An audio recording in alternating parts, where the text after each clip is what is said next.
When Microsoft Office 2007 was released, Microsoft introduced a new feature inside of Excel, Word, and PowerPoint. This is a feature that prior to 2007, none of the Office applications had. And this deals with creating more complex diagrams through basic shapes. This is called smartart. Take a look. Through smartart, we can create very fancy diagrams through a couple simple clicks of our mouse. Watch this. I'm going to go up to my Insert tab, top of my screen. On the Insert tab, we saw illustrations earlier. We had pictures, online pictures, we had Excel shapes. That's where you got some of your basic shapes. Now, in the past, if I wanted to create something like an org chart or maybe a process flow diagram, I'd have to use basic shapes and really start to diagram this myself. Create all the rectangles in the organization chart, create the connector lines. It was a huge hassle. Well, no longer. Now, right below the Excel shapes, I have smartart. And smartart are some canned, out-of-the-box, fancy diagrams. Take a look. I'll give that button a click. This opens up my Choose SmartArt graphic window. And I've got all these different categories of smartart that I can pick from. Fancy little diagrams. Let's see, I'm going to go to Process. And now I've got all these process diagrams I can pick from. I'm going to grab this kind of donut circle one here. It's called the Circle Accent Timeline. So I've got some type of process that I want to demonstrate to my users over some timeline. Well, through this SmartArt graphic, I'll select it, I'll hit OK.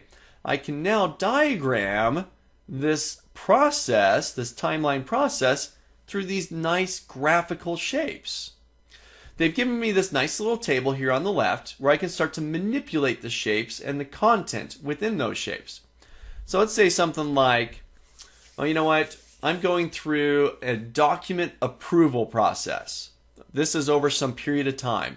So my first step in getting a document approved is I got to create the document. So let's say create document. Let's spell that the right way. Let's just say DOC. Creating the document. Let's call it create document. All right. Now let's see the second step. Once it's been created, I then need to send it for approval. And let's say, let's spell that right. Send for approval. All right. Let's make sure I get my spaces in there. Now I've got two major steps in here, creating the document and sending for approval. Perhaps there's some sub-steps within each of those. Let's say for creating the document, you got to do a brainstorm. Maybe you're going to hold a meeting with your coworkers and you're going to brainstorm the purpose or the design of this document. Then you're going to do the initial draft of the document. All right, initial, is that right? I feel like I'm missing an I in there. I think I'm missing an I. You get the point. So I'm going to create the document. That creation phase has two sub phases in there. And now for sending approval, I've got two steps. I've got to send the emails. Okay, and I've got to collect the responses. All right. Now, this particular diagram gave me two major steps. But you know what? I think I need a third one in this creation and approval of the document. So what I'm going to do is after collect responses, responses, I'll hit my enter key. This creates a third additional sub-step, but I don't want a sub-step. I want a next major step. So what I'm going to do here is up above, I've got some additional tools. With the SmartArt selected, I get two new tabs, Design and Format. On the Design tab, underneath Create Graphic, I've got the one sub-bullet selected, but I'm going to promote it. I'm going to move it up in the hierarchy. And now I've got a next major step. And we'll call this one Final Approval. All right, and that sounds good.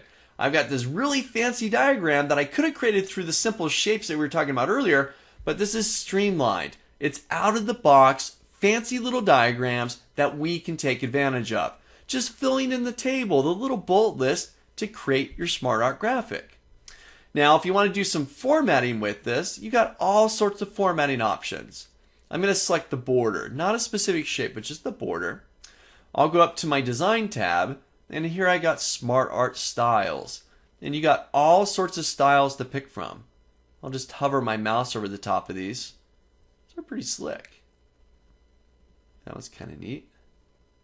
I think I'm going to run with this one here. This one's kind of neat. Adds some type of dimension to it. Gives it a little more 3D effect. That's a pretty slick one. If you want to get into the nitty-gritty of formatting your shapes, your smartart all by yourself, you don't have to use styles. All those are quick and dirty and just right away you can format your shape. But you can also go to the Format tab and you can do all your formatting to your heart's content. Select the shape, change the color. Maybe I want my main shapes here to actually be a different color. So I'll make these ones, we'll make them orange. I like that blue and orange. That looks good together actually. Let's grab that. So you don't have to stick with the styles, you can really do it on your own as well through the Format tab.